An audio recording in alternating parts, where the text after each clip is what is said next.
Hello, everyone.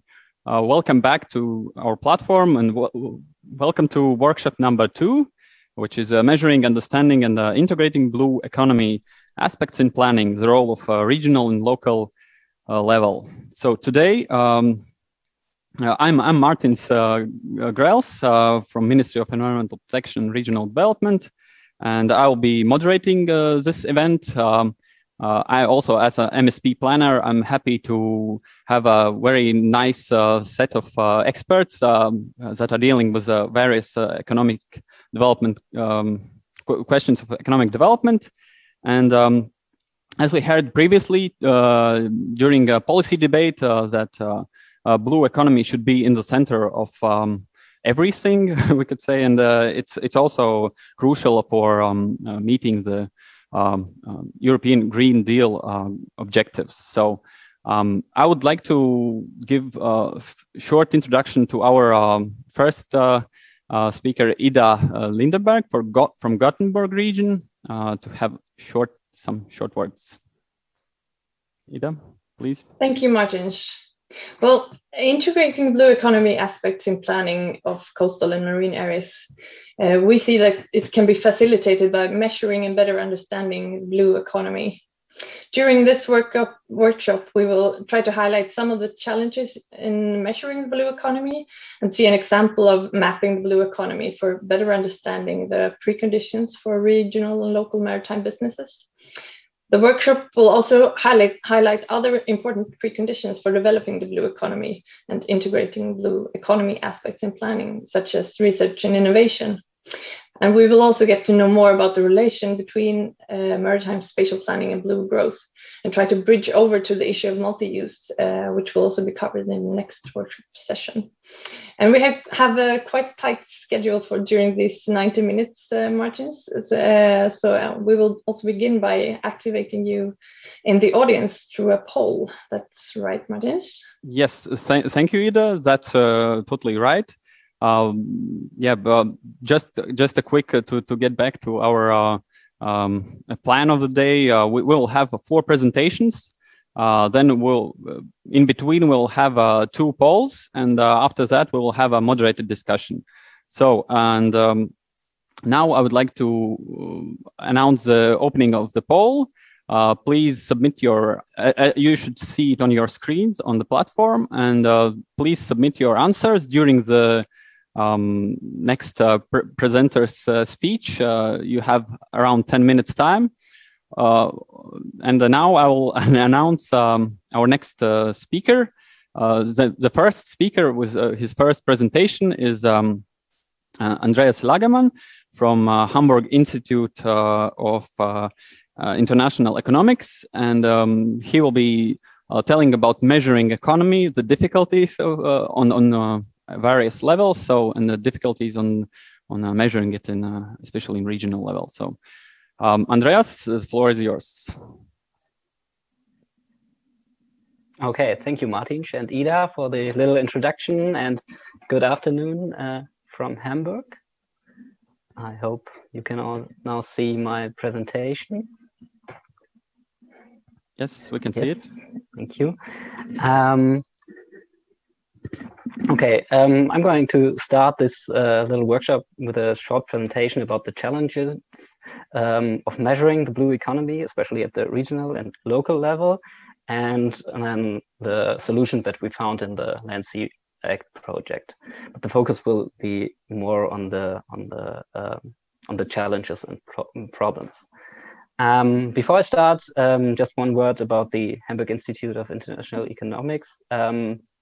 We are no spatial planners or planners at all, but we rather conduct all kinds of economic research. And in EU projects, our job is often to give an overview of the socioeconomic circumstances of the certain sector, like the blue economy here, or case study regions. Okay, and this was exactly what we are doing in the Land Sea Act project, namely to map the blue economy in the 6 case study regions. Our central goal from the beginning of the project was to calculate how many people work in the blue economy and how much gross value added is generated within these case study regions. Why would that be interesting? Well, first of all, you get a nice status quo of the regional blue economy, and you can also make comparisons with other regions, show the development over time, and by that also assess the effectiveness of policy measures. And if you have further information about production and the relation to other sectors, you could even calculate input-output effects.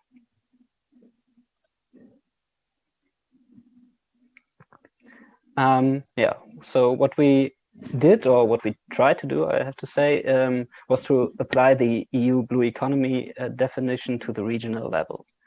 The EU has a real yearly report about the blue economy, and that distinguishes between 7 established sectors and 6 emerging sectors. Among the established sectors, you have those which have been active for quite a long time, and where there are many jobs located, and which are more or less represented in official statistics. Among the emerging sectors, you see those which only developed in recent years and will likely become more important in the future, but the data situation there is rather bad. Therefore, the focus of the EU Blue Economy report is more on the calculation of jobs in the established sectors.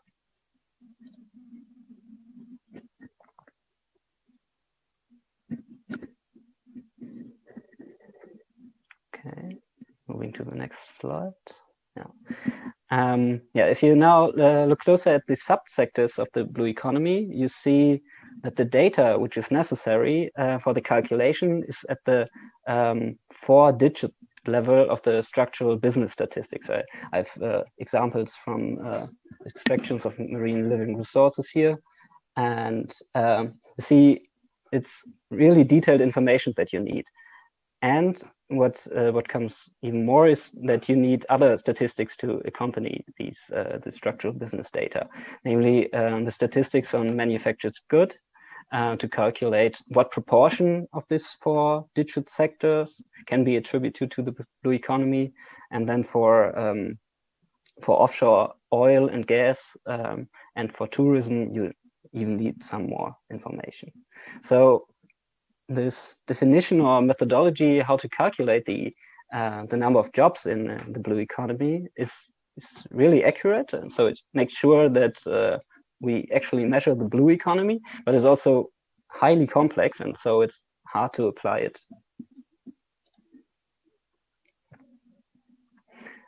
So this EU report only applies it to the national level. What we tried to do was to look at the regional perspective.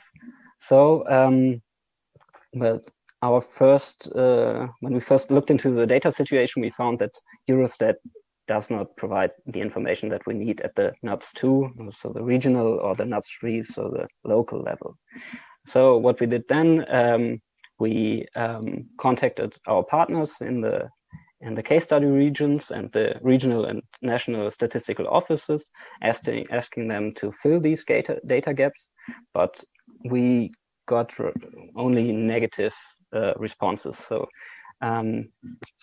some said it's absolutely not possible due to so many anonymizations at this level.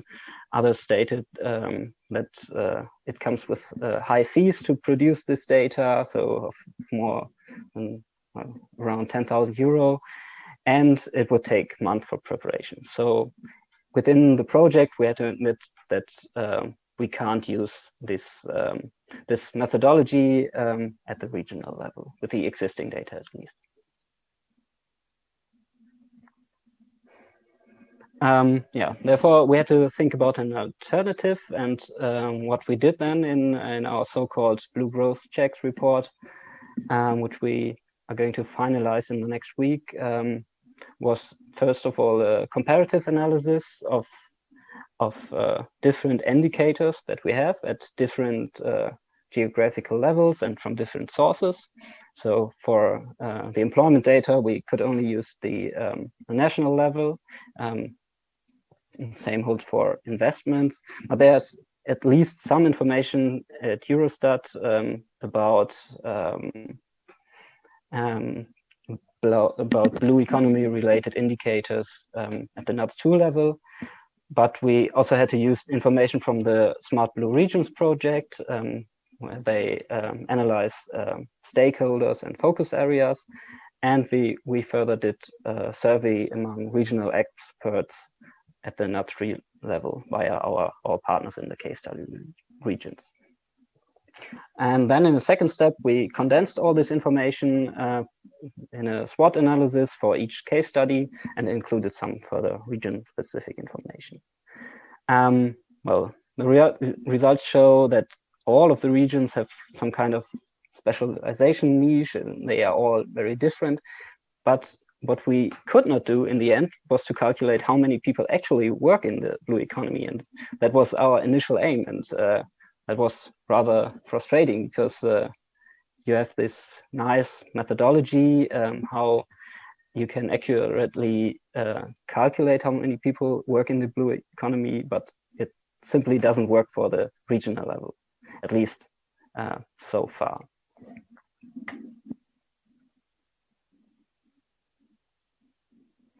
So just briefly, as time is short, about some alternative ways to approach this problem of calculating the number of jobs. Well, first of all, you could adjust the definition of the blue economy in a way such that it can be monitored using existing statistics at the regional level. So that would be convenient in a way so that you can use the data that is already there and calculate the blue economy for all regions. But the question then would be, is that really the blue economy that we measure when we take this broader methodology of the business statistics?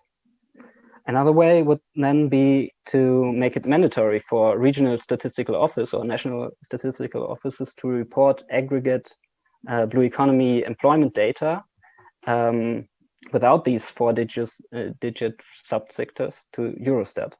That way, you would have comparable data for all the regions, easily available at Eurostat, for example, and less problems of anonymizations. Then what other studies did was to combine official sectoral data with information from surveys among companies. There's a Finnish study. Well, that is, of course, also quite accurate, I would say, but in the end, this requires a lot of work and cannot be easily applied to all the European regions or all the Baltic regions. And finally, a Polish study measured the entities, so the number of companies instead of the number of jobs.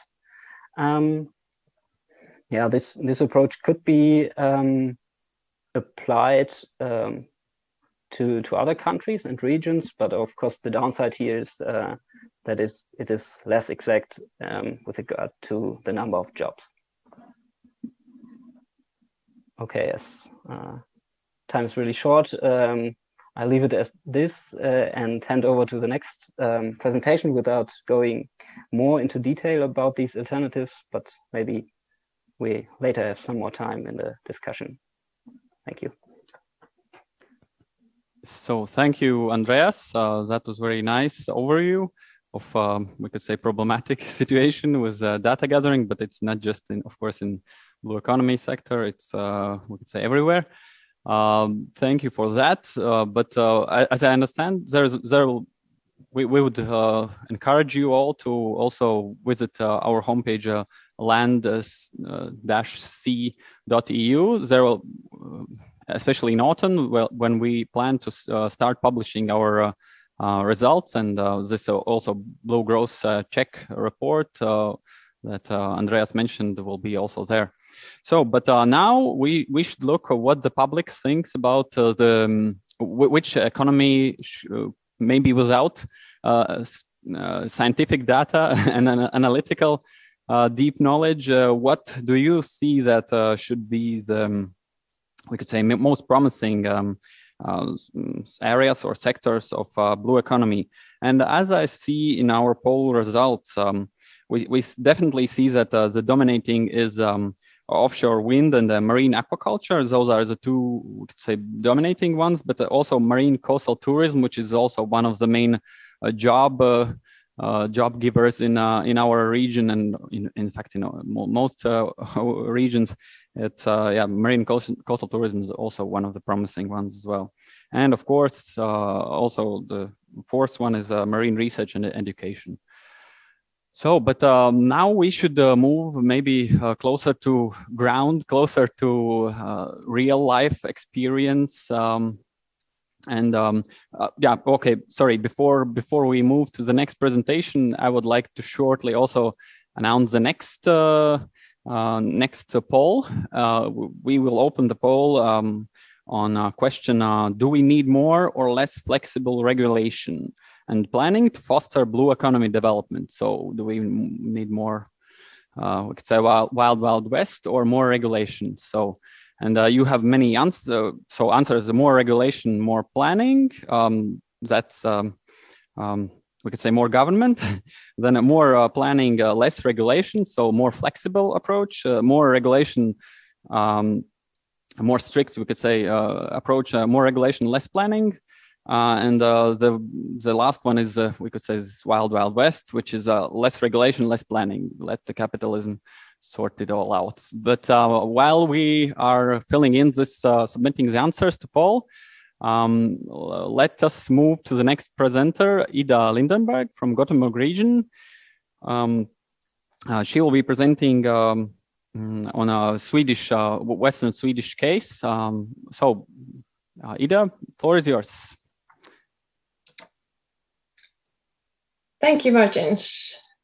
Hope you can see my presentation and that my slide clicker will function as it should.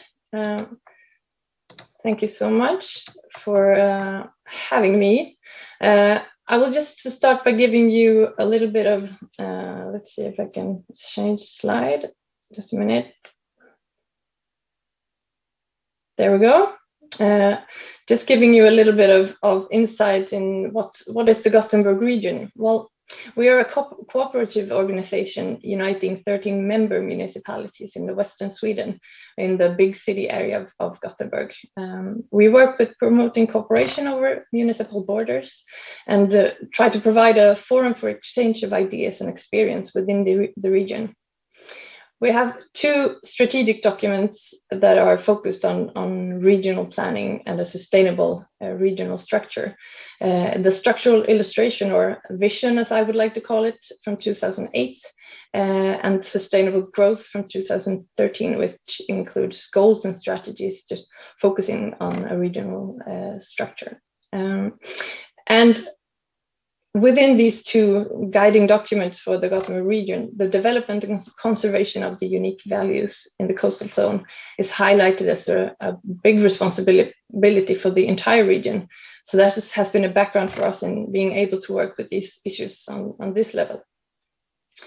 As a background for you on my presentation today, we ran a 3-year-long project with 8 coastal and island municipalities, working together to increase and kind of deepen the cooperation between the coastal municipalities for a sustainable coastal development.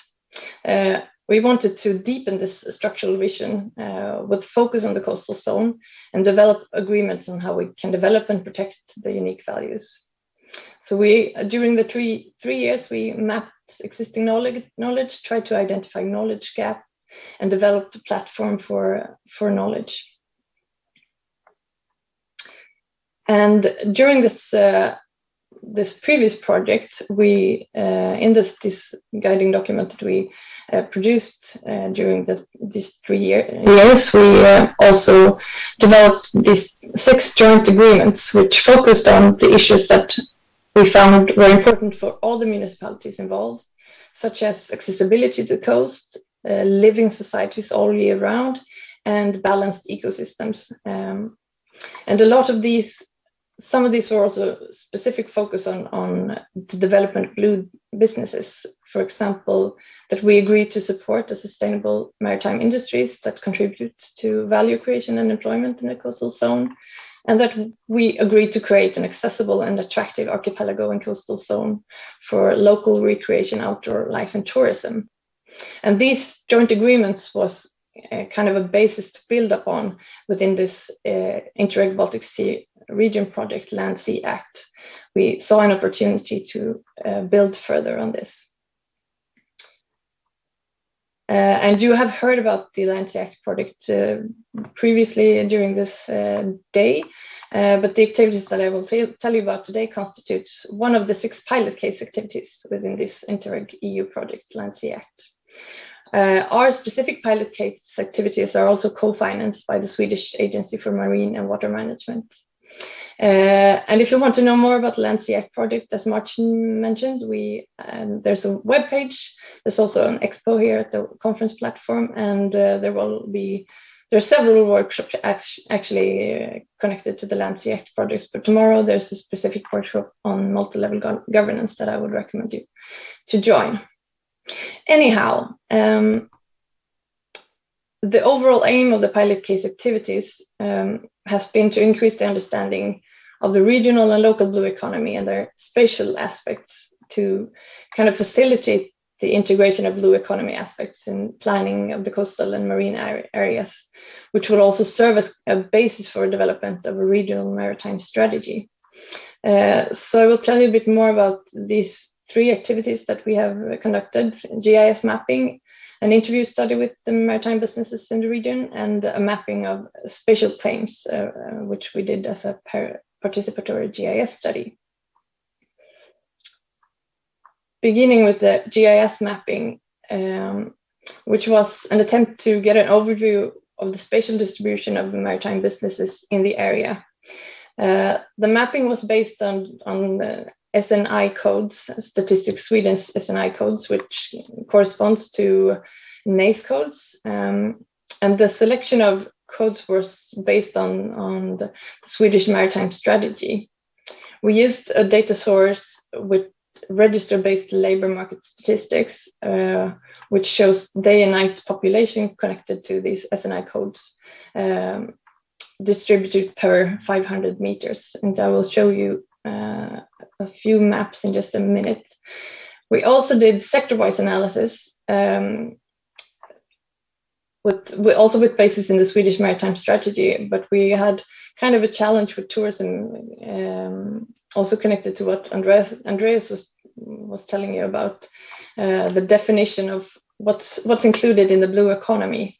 So here we had to do some additions and adjustments,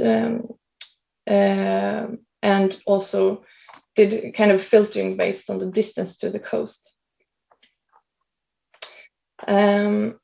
Here you will see an example where we have zoomed in a bit to show the concentration of day population for a geographical section in our area, covering 2 of the municipalities involved.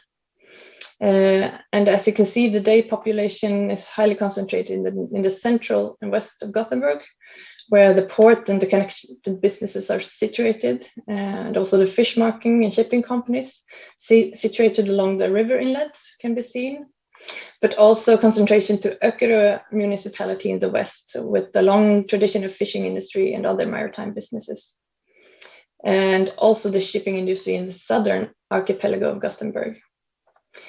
But also some of the supporting industries more inland can be seen.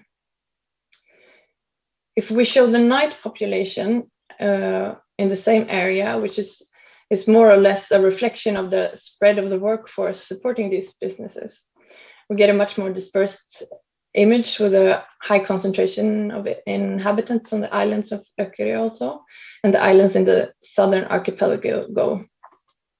The port of Gothenburg is a big employer, where many of the workers actually are residing in the islands in the north, which is reflected in this image. And this gives us an understanding of the flow of people within these businesses and some of their spatial aspects.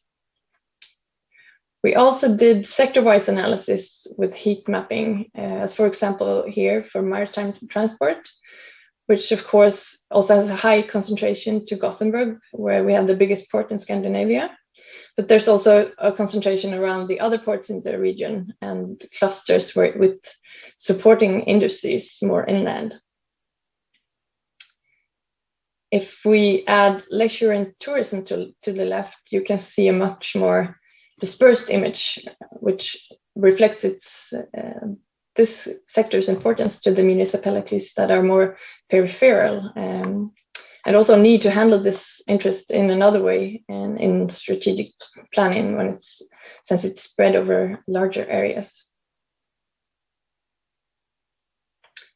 As I mentioned, we also conducted an interview study where we did interviews with 130 small and medium-sized maritime businesses in these 8 municipalities through structured telephone interviews.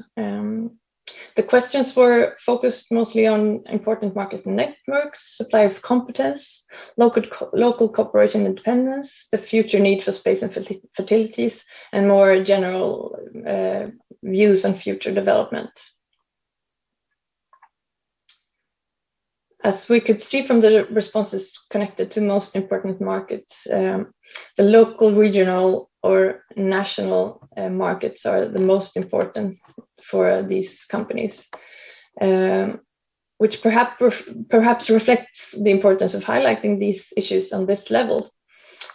Also, the focus was on small and medium-sized enterprises where these markets have a higher importance, but this was also like a conscious choice, because these companies are the ones that the municipalities themselves realize that they have a hard time reaching and having dialogue with. We also focused on networks and meeting places, as I mentioned. And the respondents state that they, to a quite large extent, participate in networks and meeting places with businesses within the same sector, to some extent with research institutes and academia, and to a smaller extent with politicians and public actors. And when we look a bit closer in these issues, many companies experience that there's a lack of meeting places with politicians and public actors to discuss issues such as access to and rent levels for case, climate adaptation issues, infrastructure issues, but also they see a need with help and advice on how to meet legal requirements, permit issues, for example. And they also experience a need for dialogue when it comes to funding issues.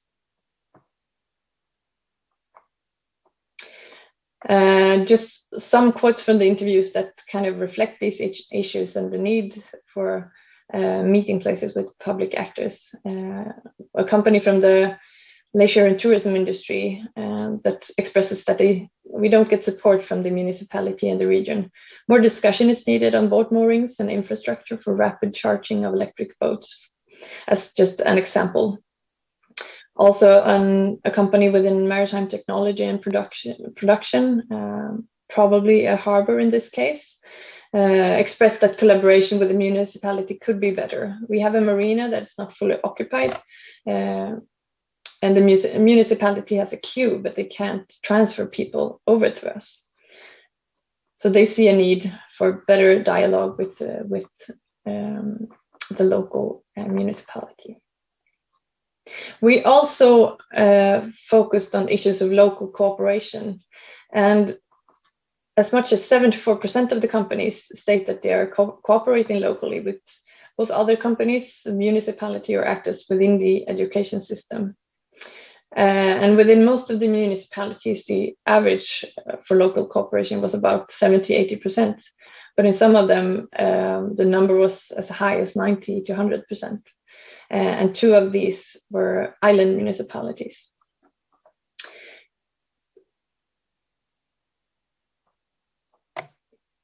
We also asked the companies about the significance of location. And 63% of the companies answered that their businesses are completely or partly dependent on location. Mainly companies within the sector that we mentioned as the sea as a natural resource, which is more or less fisheries, aquaculture and processing, and marine technology and production, considered themselves to be location dependent. A third of the companies stated that their share of local customers is over 50%, which also reflects a dependence on the local and the specific location. And when expressing what type of needs the respondents have when it comes to their location, which has also been mentioned in keynotes and panels earlier today, the access points to land are highlighted as importance, quays and harbors, and other access points in their local context.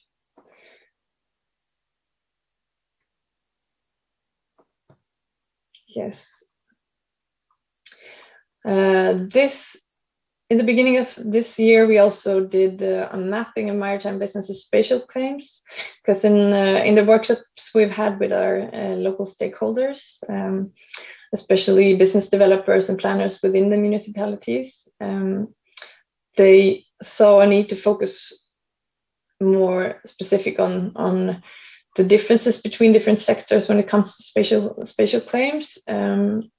And we designed this as a participatory GIS study using ArcGIS Survey 123 with help from a consultant. We set up a web survey where the main focus was on companies, but we also set up a specific survey for the municipalities to map their areas that they want to point out as especially importance for development within this area. We also did phone interviews with companies based on site typologies or specific location scenarios for trying to shed light on the interest and challenges of both general and site-specific aspects. And the 3 typologies that we used was a small node in the outer archipelago, coastal water areas with high nature value, and larger nodes by the coast or regional center. And as I mentioned, the issues we focused on was the future need for water and land areas, coexistence or the sharing of space with other sectors and businesses. Oh, here comes the sunshade. And although we had a geographical and sector-wise spread, mainly due to COVID-19 issues and a kind of a survey fatigue, we had a limited number of responses. So it's difficult for us to draw general or overall conclusions from this, but I will show you some of the findings for further discussion.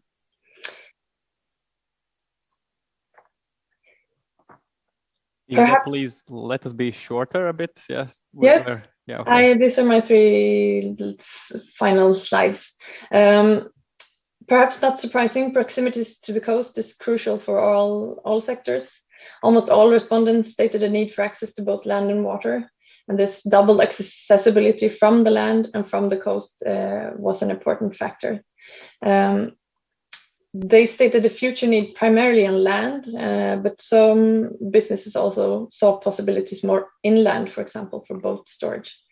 And we could also see that the interest stretches over municipal borders. There's a competition for land close to sea, which has, for some businesses, meant that they had to move parts of their businesses to other municipalities. And many businesses also want to use more public space along the coast. Also, one finding regarding use of space was that small businesses with few employees can still have a need for large surfaces and vice versa, but there's big differences within sectors. And maybe we can kind of skip this, but just shortly on the left, there's the sector is the color, and the size of the company is the size of the dots. And just on the right-hand side, I wanted to show you where the municipalities have kind of framed important areas and overlay that with the concentration of respondents. When it comes to sharing space, we found that many of the businesses already do share space. And businesses in the study primarily see as potential in sharing land and water surfaces with other businesses within the same sector. But businesses within leisure and tourism and marine technology and production also are more open to sharing space with businesses in other sectors. But there can be practical, financial, and legal obstacles for sharing space. And just to conclude so far, from the studies and the discussions with our stakeholders, blue economy has to be seen as a diverse set of businesses with different preconditions, and perhaps this needs to be highlighted further, especially when looking at it on a regional and local level. We found a great significance of location and local collaboration, and we also want to stress the interface between land and sea, the access point to sea, as important. There is, of course, a vast competition for space close to sea, which means the sharing of space will be crucial. And at least the businesses in our studies see that there is a potential and a will to explore this further. And closing in or reflecting on also Andreas' presentation, even if data is available, in our case for the blue economy, we have a lot of statistics in Sweden. The limitation is a challenge and can have big implications, especially when it comes to coastal tourism. And there I will end. Sorry, Martin, if I took Great, thank you. That was a very extensive overview, but at least now we see the issues. And we also saw that demand for space, both on land and in the sea, is quite crucial for businesses. And well, at least for me, one of the takeaways is also to speak more with business stakeholders, also associations that represent them, and so on. So it's a nice job that our Swedish partners have done in this in our project Landsiakt. But now we have to move on, and time is ticking. We are a bit over the time.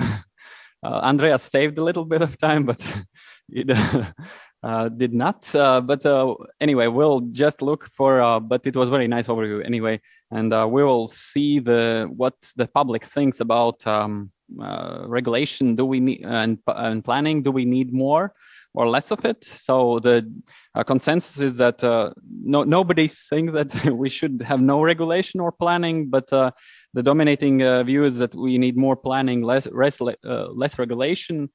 Still, also the second answer is also quite popular, that more regulation and more planning, so more certainty, we could say. And I think in a sense also part at least of businesses demand it as well. Very well. So, but now we should look on the future, on the bright future and the innovation side. Yes, with that, the poll is closed. Thank you for answers. And now we move on to our next presenter, Fredrik Gröndahl from a Swedish Royal Institute of Technology in Sweden. So, Fredrik Gröndahl, the floor is yours. Tell us about the role of innovation in supporting blue economy.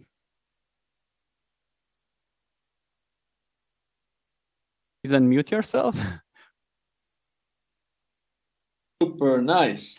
Okay, welcome or thank you for inviting me, and I'm going to tell you a little bit about research and innovation as a precondition for blue growth. And I'm going to exemplify this with quite a big project we have been running for many years. That is a strategical Swedish project for a bio-based economy. I come from the Royal Institute of Technology in Stockholm, Sweden, and I'm going to tell you a little bit about this. And the question was if research and innovation is necessary, and I will try to tell you a bit about that. Could someone give me next slide, please? As you know, the planet is blue. I mean, it's a very big blue planet. It's 71% of the surface of our planet. And now many are looking on the planet now to exploit it in different ways. We could put the energy systems out there. We could have aquaculture, more transportation, more tourism. Everybody wants to utilize the blue planet, the blue. And that is the blue growth thing. But when we start to do this now, we really need to be careful so we don't make the mistakes from before. And something I would stress very much in my talk now is the sustainability issues that are very important. Next slide. I said I want to exemplify this with the seaweeds and the cultivation of seaweed. And if we're going to go to a bio-based economy, we need to look into the forest, rest products from agriculture, but also the forests of the sea. And we cannot just go there and grab it and take it wild as they do nowadays in many places in Norway, on Iceland and other places. We have to learn how we could cultivate this seaweed in order to provide a sustainable amount of biomass for the industrial uses of the seaweeds. Next slide. And then I'm exemplifying this with our project that is called the Sea Farm project. This was a big national project, and it was founded by the Swedish Research Council Formas in the region of Västra Götaland. It was a 5-year project, and it was quite big from a money-wise project. And for the first time, we really had the possibility to really have a holistic project. In this project, we learned how to cultivate and get and harvest seaweeds that are from Sweden, local seaweeds. We learned how to treat the biomass, storage and preservation of the biomass. We focused a lot on the biorefinery side, what could be made by the seaweed. We were looking into food and feed additives and also food directly to eat. But we also looked into the bio-based polymers and bio-based materials like alternative plastics or textiles and things like that.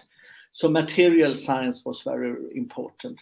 Then we looked into the residuals, and we also introduced a biogas stage here in order to make this energy neutral and carbon dioxide neutral. We looked also into biofertilizers. The loop is closed when it leaks from the biofertilizers out at the sea again.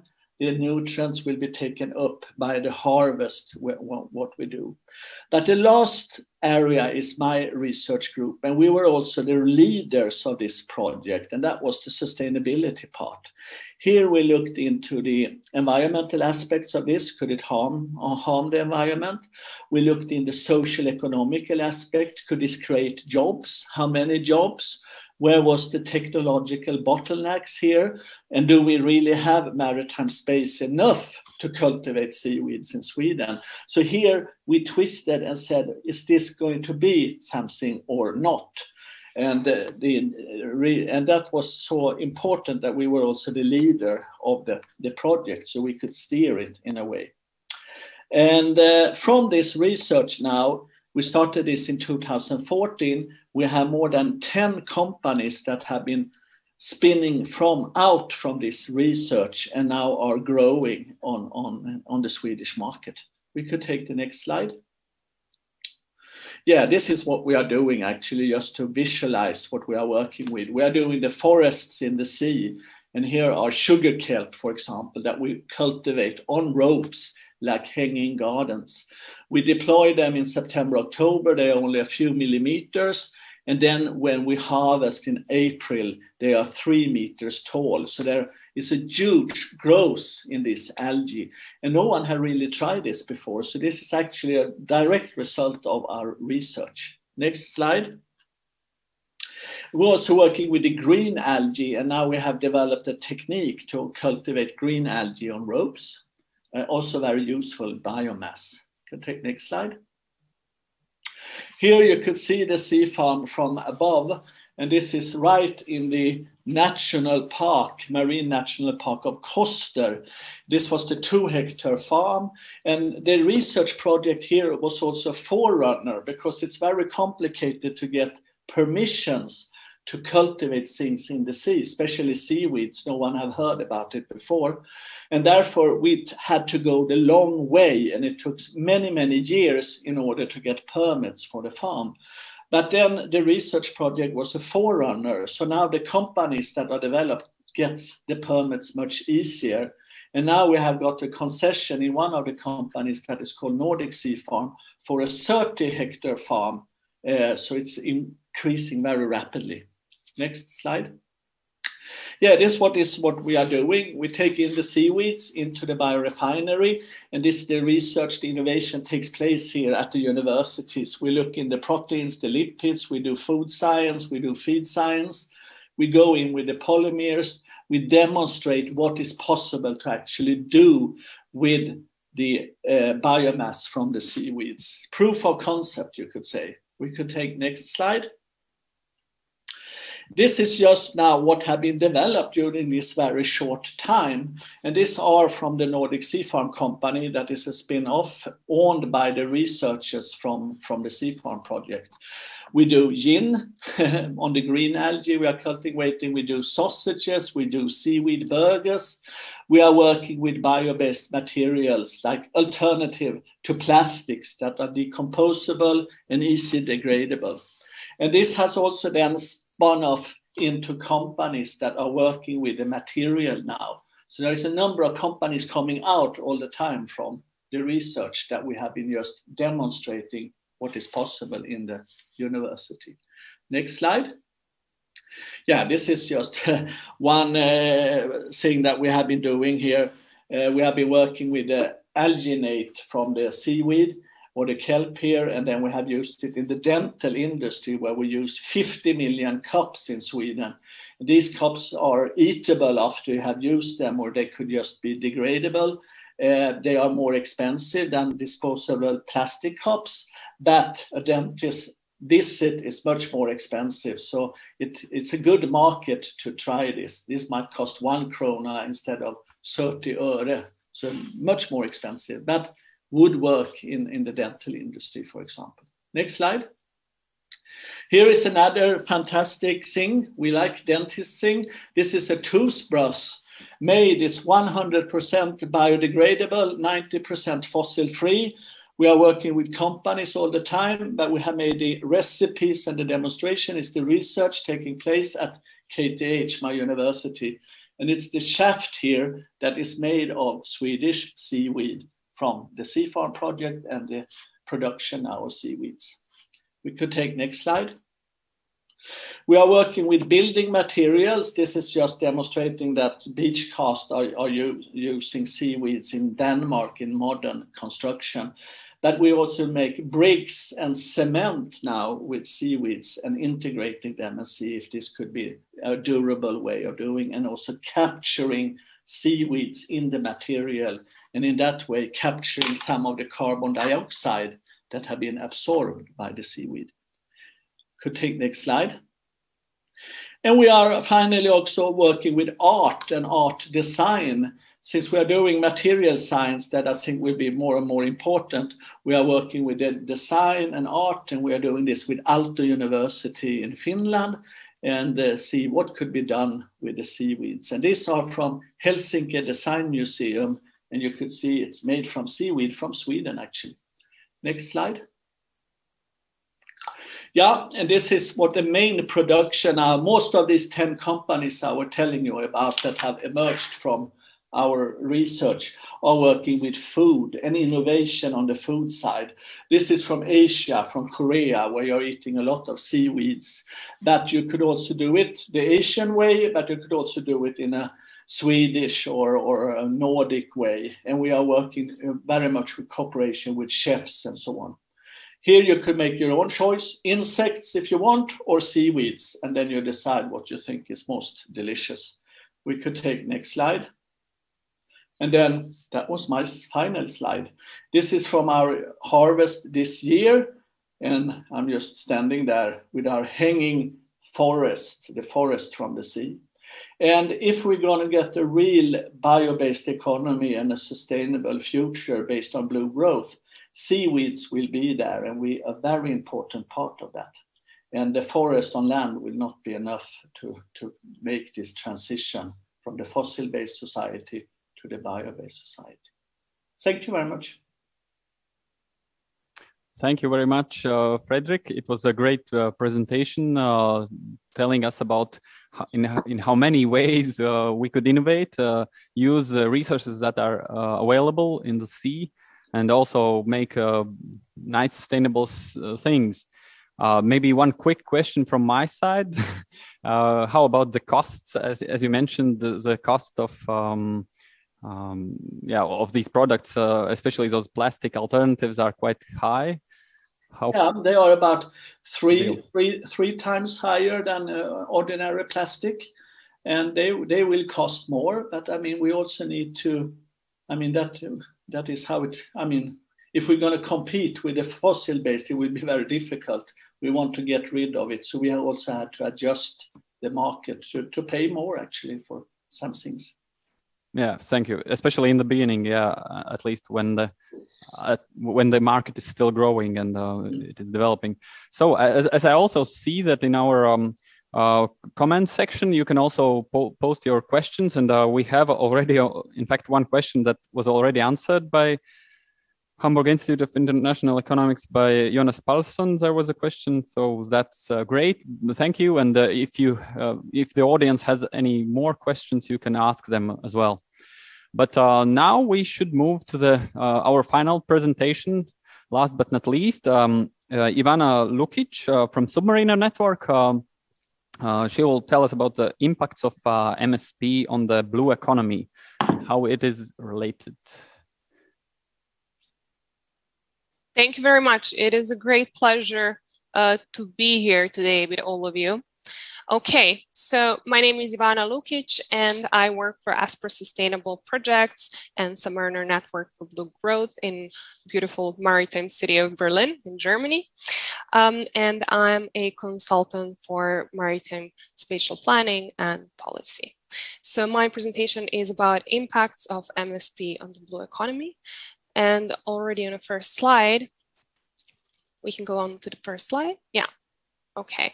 So maritime spatial planning, MSP, has been used in over 75 countries worldwide. And it has been used really as a key instrument to put ocean space on the sustainable development agenda.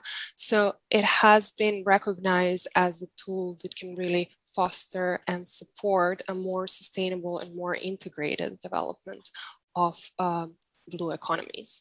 It has been prized to bring certainty to investments, to improve transparency of the planning process for example, certain sectors such as offshore wind farms.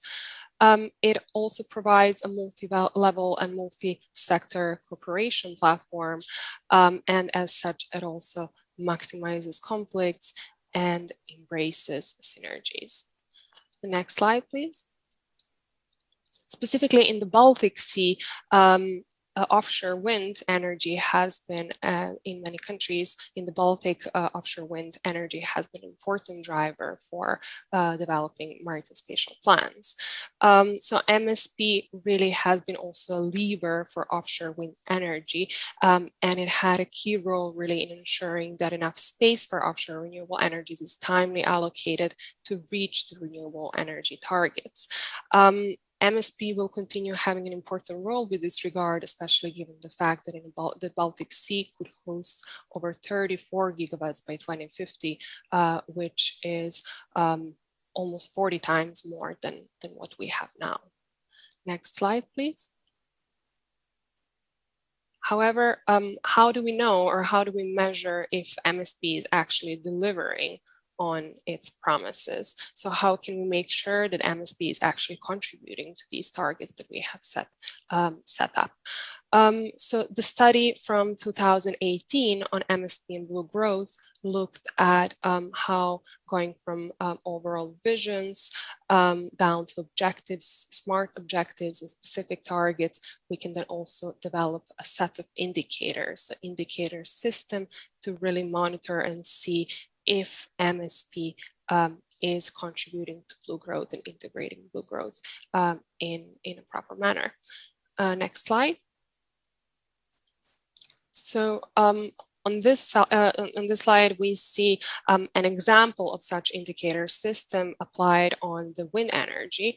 So in the middle are the objectives, divided in certain way, and then on the right side we see the indicators. So these have also been divided, and we see that starting from the bottom, some indicators and some effects might be in the control area of marine spatial planners, while some not so much. So for example, output indicators or MSP process indicators, such as have in-depth consultation, have taken place with the neighboring countries or with all relevant sectors. Has the place been mapped actually? So those would be MSP process indicators, which are really within control area of MSP authorities. Also, output indicators such as how many square nautical miles have been actually assigned for wind power. Then other indicators such as here we call them outcome indicators, impact indicators, are more looking at how many megawatts of wind power generation capacity was actually then installed at the sea. And this might not be so much, this might be actually affected by so many also different aspects, and not only development of maritime spatial plan. Impact indicators, an example for that is also megawatts per hour of wind power actually being then generated at sea.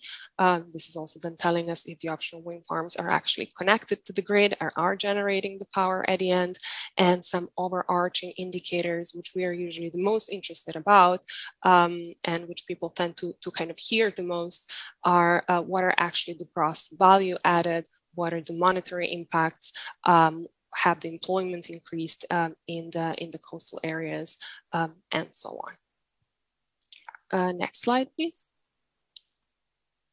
Another study and the tool that has been developed in the Baltic Space project is called a spatial economic benefit analysis. It actually looked at how do we measure where do benefits from development of certain sectors, such as, for example, offshore wind. And in this map, we see an example of offshore wind development.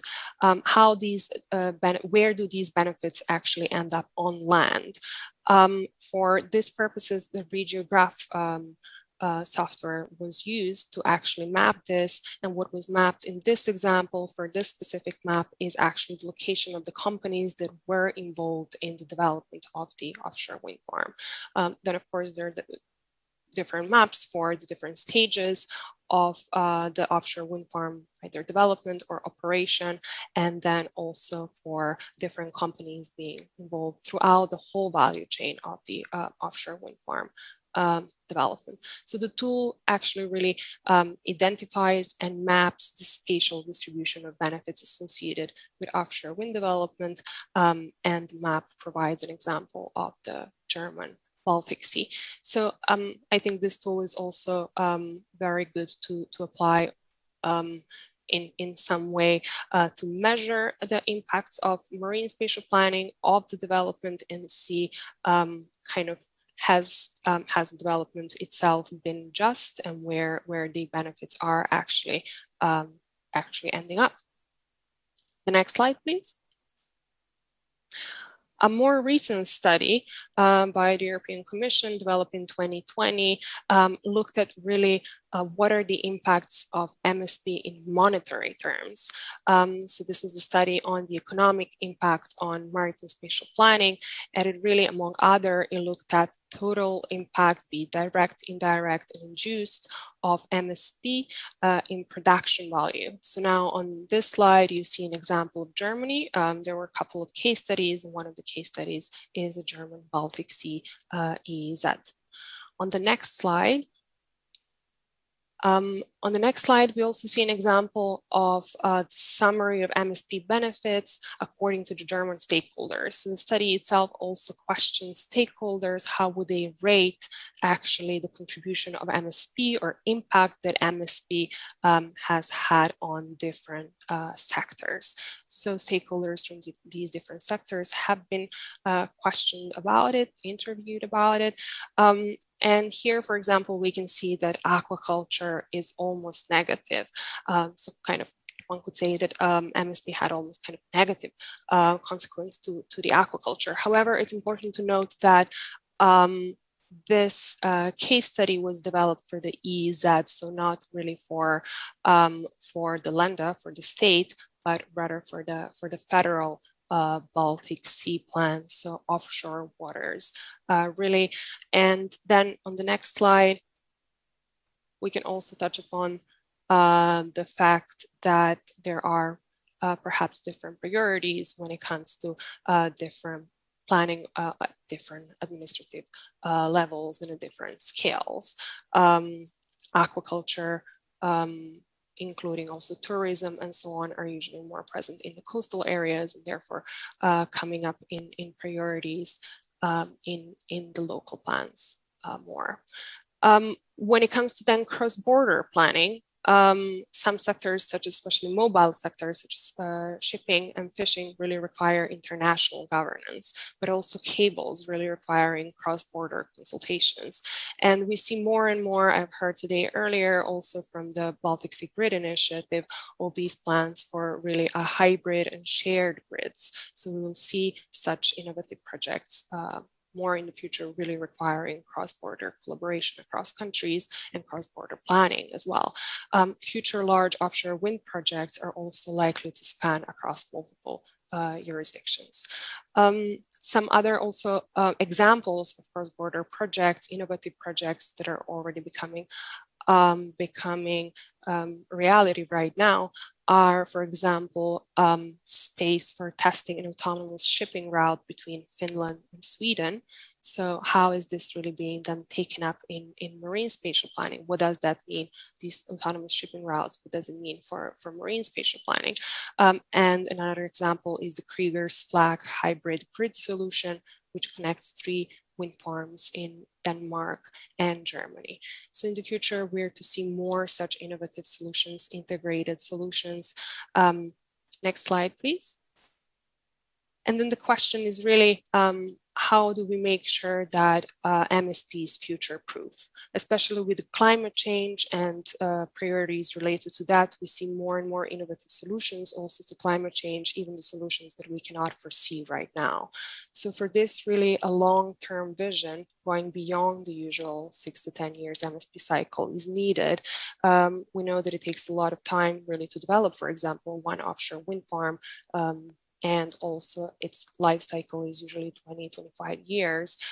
So there is really, for better certainty for these investments and better certainty in planning, there is a need really for a long-term framework.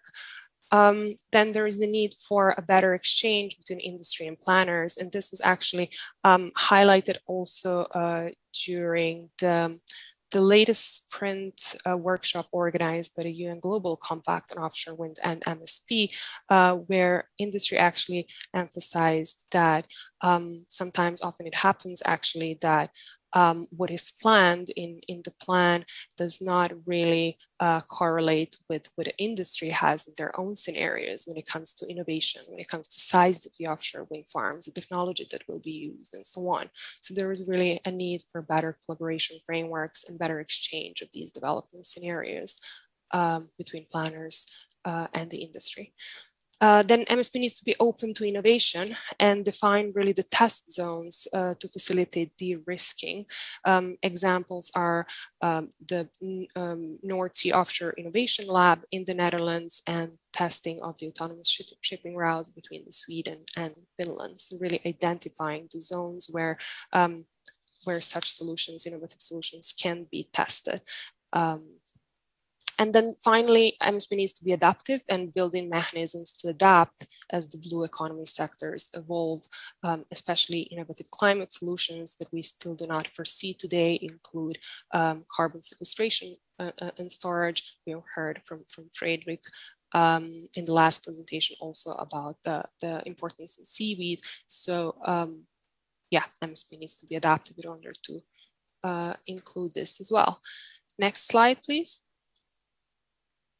Now, as a final thing, MSP needs to also balance priorities. So we have heard in my presentation a lot about offshore wind, but it is one of the really key solutions for the climate change. However, there are also other priorities, including the food security and nature protection, as well as the social well-being, and so on. So the innovative concept of multi-use has been recognized as a tool also to support a more systems and integrated approach in planning. And it can have a key role in reconciling these different priorities and really putting them, integrating them, putting them together into these multi-use solutions. Nature-based inclusive multi-use is also becoming a norm in several countries. And this includes, for example, nature-inclusive offshore wind development in the Netherlands, where oyster beds are being rejuvenated and restored in offshore wind farms. Then worldwide also is picking up. There is a Fukushima Forward project in Japan, which is also trying to reconcile nature protection and energy in the Fukushima site of a nuclear disaster. And then Portugal also has ocean multi-use demonstration sites in order to de-risk such solutions for the future. Next slide. However, in order to make this a reality, there is really a need for an ongoing fora. So not really a one-time consultation as part of the MSP. We know that can be time limited sometimes. So there is really need for a better exchange, policy research, as well as businesses as well. So what SUBMARINER also does supports this, and it serves really as a communication and cooperation platform for actors and initiatives in the Baltic Sea region. And it is a key enabler for really innovative, integrated, and sustainable economy. SUBMARINER has been working on a number of projects, also regional projects, meaning wider region, but also local region, on the smart combination with offshore wind farms, sustainable aquaculture and sustainable uses of the aquaculture, and also all other smart combinations, including the multi-use topic. So I will finish with this. I hope I was short enough, and if you're interested in the topic of multi-use more, I invite you also to attend the session, which will take in an hour or so, one of the next workshops. So thanks very much. Thank you, Ivana. You did the impossible to get in such short time so much of information. Yes, thank you. That was very enlightening, and also showed us the role of certainty also for business development, and that MSP and business can help each other, we could say. And that's a nice thing to hear. But now we should move on to our next segment. We will have a panel discussion, and I'll try to ask the questions. For now, as I see that we have one question regarding. We can maybe start with a question from audience. adaptive MSPs, how should they be designed? I guess that could be to Ivana. Or do you want to answer, Ivana? Yeah, or... yeah. How to, it's a big question. Yeah. How to design adaptive MSP? Well, making it adaptive is really making sure that it is a closed loop, so that we have these revisions which are taking place perhaps not every 6 years, but maybe even because at the end I said that there is a need for this kind of more collaborative platform which provides more ongoing fora where industry can also exchange with planners. So making sure then that feeds, that there is some feeding loop, that information coming from such forums, and as I said, also industry scenarios and so on, that can also then feed into marine spatial planning and into future loops and future revised marine spatial plans. So yeah, whenever we develop the plan, it's not one plan forever, but it is rather being revised. Thanks. Yes, I totally agree. And there are all those interim assessments of the plan. How is it going? And yes, there are those options to change something if it's necessary. Okay, very good. But now we should, maybe we could start with Andreas regarding the measuring of data, which is a very hard task to do. And what could be maybe done to improve the measurements, as you in your research found out it's not so easy. It seems quite easy, but when you go in more detail, you see that there is data missing, and what could be used maybe also cost effectively, you could say. Yeah, well, that's a good question. So far, related projects often work with surveys or interviews or tools that were also mentioned by Ida and also Ivana. But these tools and interviews, they all need to be developed, and this is highly costly. So at the same time, you have these official statistics, and my approach would then be to integrate the blue economy into these official statistics and make use of them. And now we have the problem with the blue economy, but the same holds for the green economy, that is hard to measure. And yeah, I would say that they need to be integrated as a separate sector within the official statistics. So, and should there be involvement of regional, we could say, powers and regional authorities, or regional, we could say, in some cases, maybe even NGOs or someone from that aspect? And is there room maybe for even expert assessment that was used in your assessment as well? Well, we use expert assessment because we don't have other data. So in the end, national and regional statistical offices must provide the data, but there is this methodology by the EU, but they need to make it mandatory for the offices to report the data to the Commission, and then you have information without too many anonymizations at the regional level, and you have one existing platform where you can share this data. Okay, thank you. In fact, we have another question to Ivana from the audience. I guess I could ask it now regarding to Ivana regarding could you specify more on the test zones in BS and the NS? Baltic Sea and the North Sea, yeah. Yes. I was just looking for the link. I will share the link as well.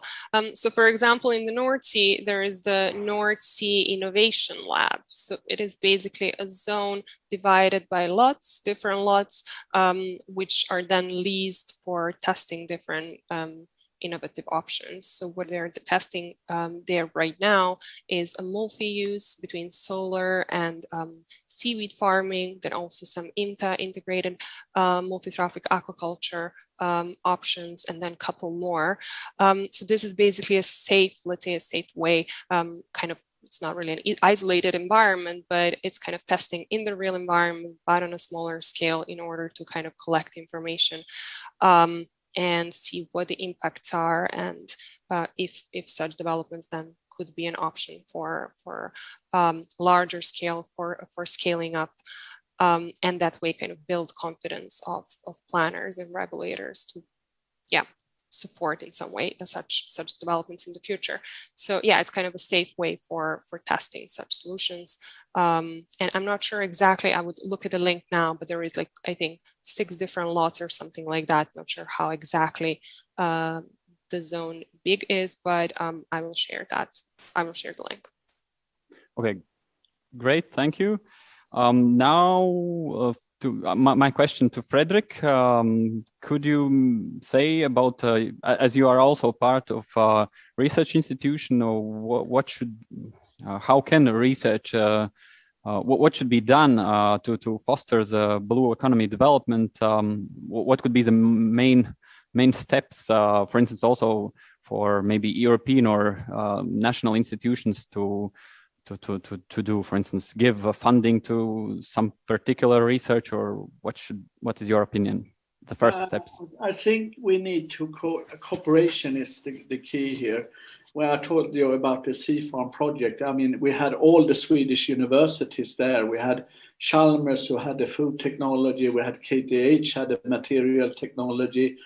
We had Linköping and Linnaeus with the biogas, and we had so we really had to gather. Sweden is a small country, so we had to gather expertise around the whole country, and then we had also a number of companies in there helping us, working in relation with the companies.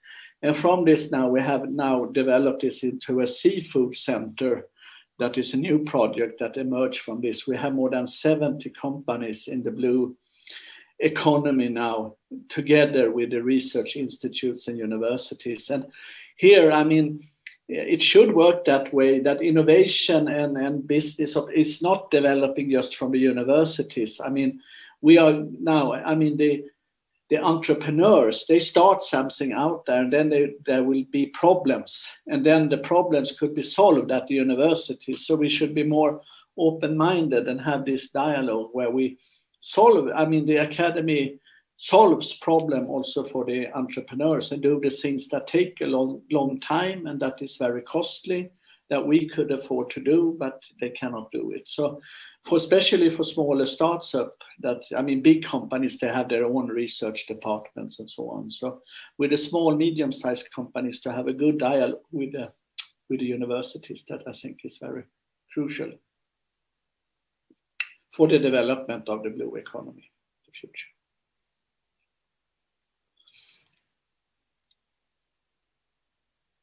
Are you saying something? Sorry, I forgot to unmute myself. Happens to all of us. Sorry. Now, yeah, it was a very nice, nice overview, and I also like what you mentioned in your presentation, that even from algae we can make some innovative uses of, even we could say simple things, and we can even make algae from gin from algae. So alcoholic drinks from algae. It's yeah, very unexpected thing to do, but yeah, I guess there is a market for everything, and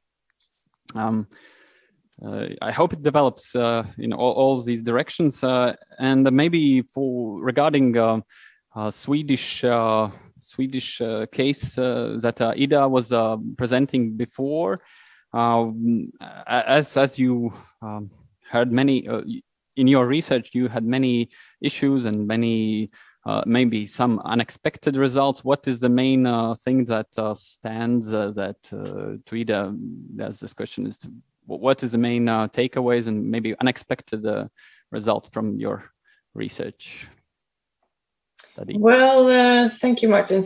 I can't say that we were overly surprised by the findings in the studies we conducted, really. It more confirms what we might have expected. Nevertheless, it kind of helped us documenting knowledge and getting a better understanding of more spatial aspects.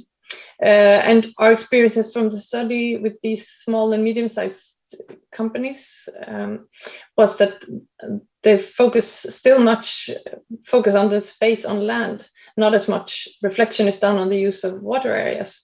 So there might be work to be done there on raising awareness on the importance of planning in the coastal areas and engaging these companies in planning processes and development of strategies. And we could, to some extent, see a bit of rivalry perhaps between sectors on this level, but also a difference between sectors where actors within marine production and technology and as well as tourism industry seems to be more open to sharing of space with other sectors. And perhaps that's not surprising either, since tourism industry has like a precondition for their existence is their openness to the outside world. But some of the perhaps more unexpected findings were the more like specific obstacles to sharing space that some of the respondents expressed. Such an example is insurance premiums that can be skyrocketing if in harbor areas where heavy machinery is used, if it's opened up, for example, for public swimming or fishing. And also one of the companies within land-based food processing mentioned specific legal restrictions in the Swedish Food Act when it comes to co-locating of businesses. However, there's a big difference between processing operations on land and production operations on water, where the latter can, to a greater extent, be combined with the public's opportunities to move around. However, many of the companies within our studies see a big potential in sharing a space, which I think we need to explore further together with these stakeholders, especially perhaps in the already existing access points or nodes, how we can use them more, space there more effectively. And I think that the local level has a big role to play here. Yeah. Yes, definitely. Also, this collaboration between levels is an overarching theme, as I heard from all of you. In fact, more or less that we basically have to work together to also develop the blue economy or help in some or other way. So, and then the question to Ivana, as we saw in our poll results, people are quite orienting towards more, more planning, but also are not afraid of normative regulations. What is your opinion? Should we have, is there enough regulations? Maybe should something be changed, updated in general terms, of course, in very short words, or is there more space for planning, MSP, and also, of course, connecting to land issues on land planning, land-based planning? Sorry for a very broad question, but no, it's good. Yeah, I think that MSP planning can provide a good discussion to really discuss what regulatory changes might be actually needed. So it is important that such process, industry itself can discuss, researchers can discuss as well, but having a planner and then having also a regulator at the table, the discussion becomes a bit more, let's say, realistic. And then, we can actually discuss, what can possibly change also in the regulation in order to allow that. And everyone has their own role, researchers providing more information, also, technology development research, design from the industry can provide lots of information. And then the planning process, I think, comes into play, really providing a fora for these different actors to sit together and see, because such changes really need to be driven. Such pragmatic changes need to be driven by the regulators. For example, changing, someone might say, okay, let's fish within offshore wind farms, let's allow it as a multi-use, but there is so many different questions to that, even changing the gear, okay, but there is a question of quotas and so on. So the regulators on different levels really have to be present at the table, because otherwise the solutions that we discuss are not pragmatic. Broad answer. again, sorry, I muted myself again, but okay, it was very good answers. Thank you. And maybe relating to blue economy development, one question from the audience. Do you think that maybe it's for all of you? Do you think it's a good idea for MSP to include goals for blue economy, or should it be more a separate process where you have planning of economy, so development? Maybe I ask a contra question. So what is the developing then? What are the MSP objectives for? Because I would say there are all these different priorities, and the economic priorities are one of these, and then making, you know, economic priorities sustainable. So sustainable blue economy, we have economic priorities and the objectives as well, but then also the nature protection, food security, et cetera, et cetera. So yeah, I'm just thinking if not integrating them as MSP, then it has to be in some way integrated as well.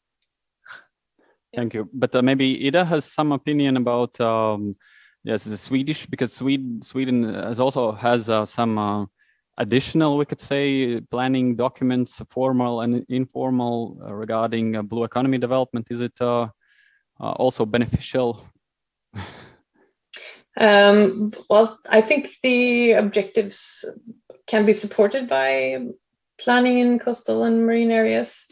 And I agree with Ivana that that's one of the one of the objectives that we should or have to integrate in the planning processes in these areas, but not to forget the overall goal of actually having a long-term sustainable development in these areas. That's also a foundation for the blue economy. So you have to keep a lot of things served at this planning plate, I think. So I totally agree with Ivana.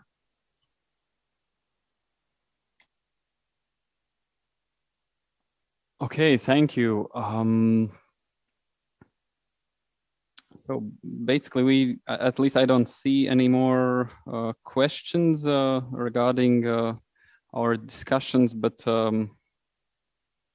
there are just many. You can also later or now you can read the comments, and there are also some valuable comments as well. For instance, from Riku is about more regulation.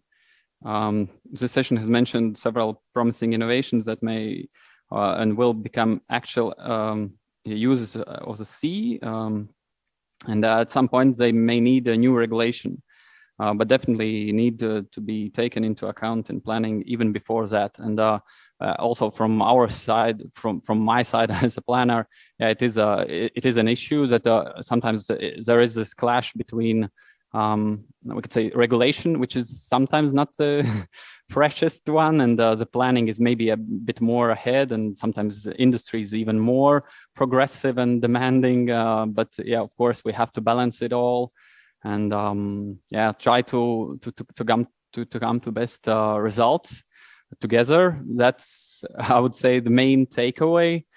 Because yeah, the collaboration is one of the first steps to ensure this blue economy development, and that was also shown in our discussions, as well as, of course, our presentations that we heard today.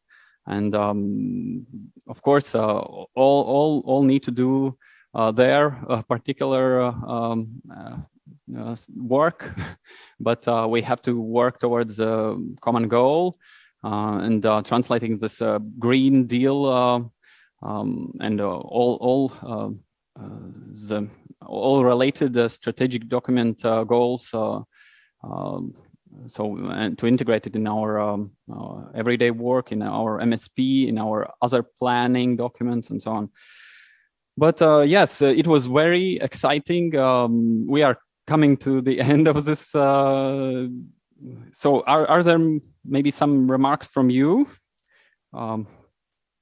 If there's nothing to add, then it was very exciting, at least for me, to moderate this discussion, and also to hear your interesting presentations. I learned a few new points, and I've been also on a lot of seminars recently, but yeah, there's always a takeaway to take with us. And yes, we also heard that there are, even in these pandemic times, yes, we have to, we can use innovative tools to engage with stakeholders, for instance, participatory GIS, interviews, surveys, and so on. So, and of course, conferences such like this. So that's what we are also hoping will continue. And thank you all for listening. It was a pleasure to be with you all. And we'll see you later.